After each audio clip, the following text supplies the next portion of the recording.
Jumla magoli manne yamekuwa considered kwenye mchezo wa leo. Kipi ambacho umekiona ndani ya dakika 90? Nadhani moja kati ya mechi bora sana ambazo tumezishuhudia kwa kipindi cha hivi karibuni basi ni mechi hii ya Simba dhidi ya Young Africans.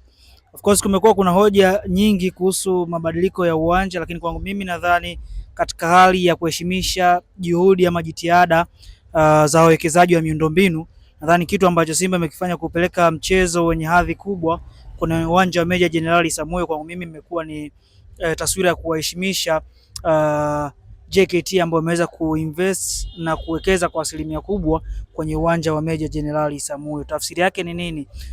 Mileage ambayo Meja Jenerali Samuel inaenda kupata kupitia kwenye historia ambayo imeandikwa ya siku ya leo, tayari namna ambavyo walikuwa wanaweka nishati kubwa kwenye kuboresha ule uwanja, wanaendelea kupata nguvu ama motisha ya kuendelea kufanya vitu vizuri zaidi kwenye maboresho ya uwanja huo wa Meja Jenerali Samuel.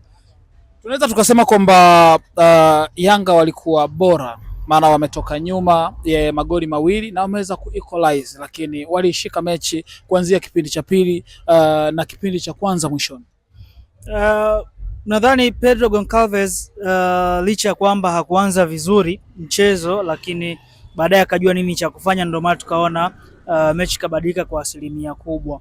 Kufanya mabadiliko tu yaliyofanyika kwenye ile dakika ya 46, dakika ya kwanza tuseme ya kipindi cha pili, yale mabadiliko yalikuwa na faida kubwa sana, kwa sababu alienda kupunguza kiungo wa uzuiaji kwenye mechi ambayo unaona timu inashambuliwa sana, ni mnashambuliana, hakuna moment ya kupumzika, na unampunguza kiungo mmoja wa uzuiaji, maana yake unabaki na kiungo mmoja tu wa kuzuia ambao ni Duke Oga Abuya, ambaye pia sio typical defensive midfielder.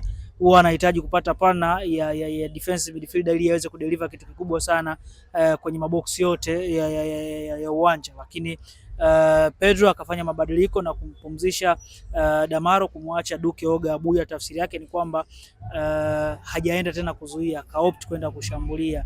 Kwa hiyo baada ya kuopt kwenda kushambulia, tafsiri yake alikuwa ameshaona zile gaps ambazo zilikuwa zinapatikana kwenye safu ya ulinzi ya Simba Sports Club. Hiyo ndio ikawa dhana ambayo iliweza kubadilisha mchezo kwa asilimia kubwa. Kwa hiyo kwangu mimi Young Africans walionyesha ubora baada ya kuonyesha udhaifu ambao waliweza kuadhibiwa nao katika zile dakika 12, katika zile dakika 15 za mwanzo ambazo waliweza kuconcede magoli mawili ya haraka. Ni mara nyingi tumekuwa tukizitazama timu na kwenye takwimu, mara nyingi zinapokuwa zimefanikiwa kupata ushindi au kupata magoli kwa Young Africa, kipi wachezaji gani ambao walikuwa bora zaidi kuweza kuwapa hizo magoli mawili? Lakini kwa Simba yupi mchezaji au wepi wachezaji ambao walikuwa bora kiasi cha kutengeneza magoli mawili dakika za mwanzoni kabisa? Kuna kitu ambacho mara kwa mara tukizungumza kuhusu Yanga, namzungumzia sana Bakari Nondo Mwamnyeto, sio? Nadhani huyu ni moja kati ya wachezaji ambao wanakuwa underrated ama wanachukuliwa poa, lakini si mchezaji wa kuchukuliwa poa kutokana na ubora ambao anauonyesha mechi in mechi out. Maana yake iwe ni mechi ya daraja lolote lile, Bakari Nondo Mwamnyeto atakupa game nzuri sana. Bakari Nondo Mwamnyeto nadhani ni the most complete center back ambao tuko naye kwenye ardhi ya Tanzania, kwa sababu atakupa ubora kwenye kupasia, kwa maana offensive wise atakupa ubora kwenye kuzuia, defensive wise atakupa ubora kwenye kucontrol game, kwa maana ya game management. Pale ambapo timu inahitaji kuwa na mpira kwa muda mwingi, Bakari Nondo Mwamnyeto yuko kwenye ubora huo. Pale ambapo timu inahitaji kushambulia kwa kushtukiza, pale ambapo inashambulia kwenye zile long balls, yuko na accuracy, akipiga long range passes na kwa accurate. Rejea mchezo uliopita wa Muungano, kuna ile pasi ambayo Depo alishindwa kuweza kumalizia tu mpira kuweka kimiani. Ile ni pasi ambayo ilitoka kwenye mguu wa Bakari Nondo Mwamnyeto. Manake wakati timu inashambulia kuwa na ubora wa central defender kama Bakari Nondo Mwamnyeto, manake asilimia kubwa na uhakika kwamba kwenye counter attack unaenda kunufaika, kwa sababu na washambuliaji kama Prince Mpumelo Dube. Kwa hiyo Bakari Nondo Mwamnyeto ni moja kati ya wachezaji ambao wanatakiwa wapewe thamani kubwa sana kwenye kosi cha Young Africans. Kwa uchache upande wa Simba, Simba Sports Club, Yusuf Ali Kagoma alikuwa na game nzuri sana siku hii ya leo, kwa sababu alikuwa anatengeneza balance ya mchezo, defensive wise, offensive wise. Katos Chota Chama yeye kaenda kwenye numbers na kaenda kwenye moments ambazo zinaonekana kiurahisi sana, kwa maana kwa start, assist pamoja na magoli. Hiyo ndio imekuwa urahisi wa kuonekana kama Chama ameonekana kuwa na performance bora. Of course imeonekana, lakini Yusuf Ali Kagoma ana deserve pongezi kubwa sana, pamoja na Ismail Toure. Goalkeeper Tanji amekuwa na game nzuri sana, cross interception bora, footwork yake tunaiona namna ambavyo inaongezeka day to day.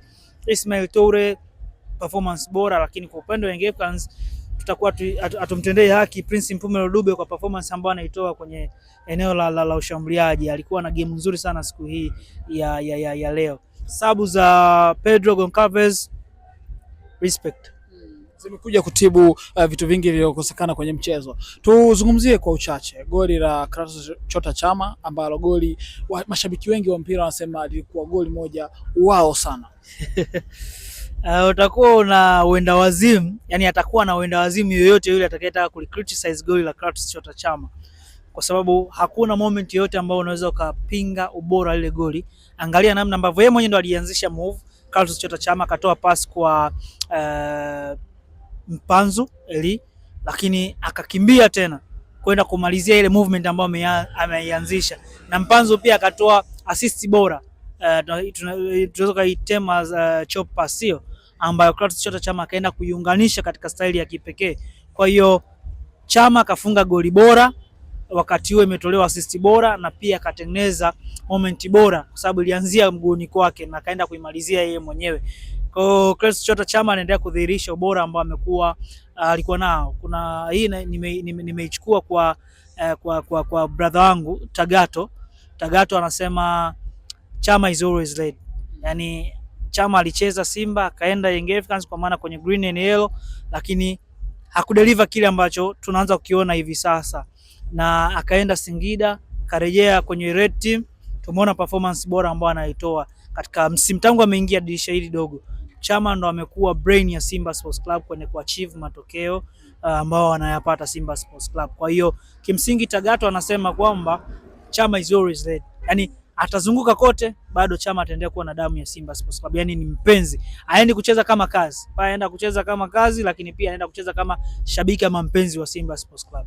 Ni familia. Chama ni mwekundu, lakini Young Africa wengi wanasema kwamba ni bingwa. Kwa sasa Young Africans kwa hiki ambacho kinaendelea anaweza kawa bingwa. Anaweza au ni bingwa? Anaweza, kwa sababu ukisema ni bingwa maana msimu umeisha. Msimu bado tuna almost mechi 10, ambazo hizi mechi 10 inategemea pia approach za wapinzani ambao wataenda kukutana na Young Africans, na Young Africans approach ambazo wataenda kukutana na hao wapinzani.